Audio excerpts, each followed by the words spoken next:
जय श्री राधे मित्रों, मैं पंडित चिंताहरण तिवारी ज्योतिर्विद आज आपको कलयुग के आगमन के बारे में जानकारी दे रहा हूँ।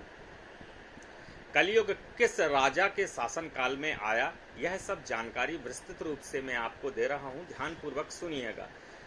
एक बार राजा परीक्षित जो अर्जुन के पौत्र और अभिमन्यु के पुत्र थे, जंगल में जा रहे थे। वहाँ उन्होंने देखा कि कलयुग सामने से आ रहा है। कलयुग ने राजा परीक्षित से कहा कि मैं अब देवताओं के आदेशानुसार पृथ्वी पर रहूंगा और मुझे 5 जगह रहना है, तो वह जगह आप दे दीजिए।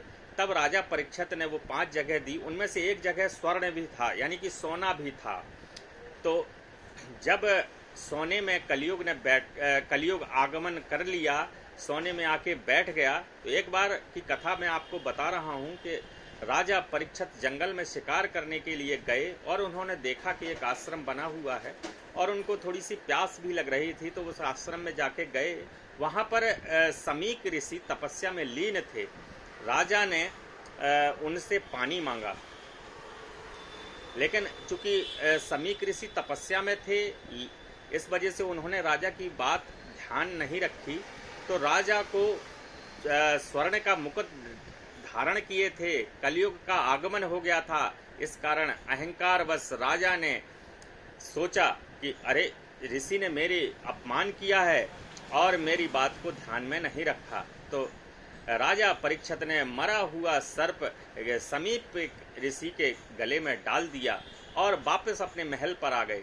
जब उन्होंने स्वर्ण मुकुट उतार के नीचे रखा, तब उन्हें अफसोस हुआ कि मैंने बहुत सारा यह गलत कर दिया है। यह पता जब समीक ऋषि के पुत्र श्रृंगी को पता चली कि राजा परीक्षित ने एक मरे हुए सर्प को मेरे पिता के गले में डाल दिया, जिससे उनकी तपस्या भंग हो गई है, तो श्रृंगी ऋषि ने राजा परीक्षित को श्राप दे दिया कि आज से ठीक 7 दिन बाद यही तक्षक नाग तुमको काट लेगा और तुम मृत्यु को प्राप्त हो जाओगे। तो राजा परीक्षित बहुत चिंतित हुए। जब समीक ऋषि की ध्यान मुद्रा भंग हुई, तो उन्होंने एक संदेशा राजा को भिजवाया कि तुमको श्राप दे दिया गया है, मेरे पुत्र के द्वारा तुमको श्राप दे दिया गया है। राजा बहुत ज़्यादा चिंतित हो गया। उसने बहुत सारे साधु महात्मा और गुरुओं को इकट्ठा किया और उन्होंने कहा कि अब बताइए क्या करना चाहिए। तब सभी लोगों ने कहा कि श्रृंगी ऋषि का श्राप व्यर्थ नहीं जाएगा, अतः आप ऐसे में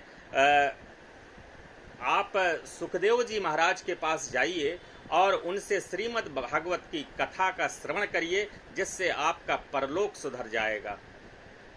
तो राजा परीक्षित ने सुखदेव जी महाराज से 7 दिवस की श्रीमद् भागवत की कथा श्रवण करी और 7वें दिन के बाद ही तक्षक नाग ने राजा परीक्षित को डस लिया और राजा परीक्षित की मृत्यु हो गई।